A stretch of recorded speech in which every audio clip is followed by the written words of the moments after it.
மின்விளக்கு பிரச்சனை இது போன்ற அடிப்படை வசதிகளை மக்கள் செய்து தருவேன் என்று இந்த நேரத்தில் உங்களுக்கு உறுதியளித்து இப்பொழுது பொன்னான வாக்குகளை இரட்டை இலை சின்னத்தில் வாக்களிக்குமாறு அன்புடன் வேண்டிக் கொள்கிறேன். நன்றி, வணக்கம்.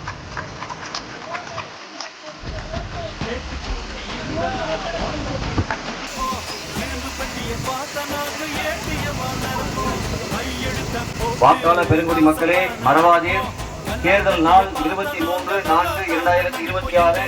நீங்கள் வாக்களிக்க வேண்டிய வெற்றி சின்னம் அம்மாவின் சின்னம், புரட்சி தலைவரின் சின்னம், கழக பொதுச் செயலாளர் புரட்சி தமிழர் எடப்பாடியாரின் சின்னம், வெற்றி சின்னம், இரட்டை இலை சின்னம். உங்கள் வாக்கு நீங்களாம் தயவு செய்து இரட்டலைக்கு வாக்களித்து அண்ணன் அவர்களை பெறுவாரான வாக்கு வித்தியாசத்தில் வெற்றி பெற செய்யணும். அப்பதான் நம்ம கோரிக்கையை உடனே நிறைவேற்றி தருவாரு. தயவு செய்து உங்கள் பொன்னான வாக்கு இரட்டலைக்கு தாருங்கள் என்று உங்கள் மத பாதுகாப்பை வேண்டி விரும்பி கேட்டுக்கொள்கின்றோம்.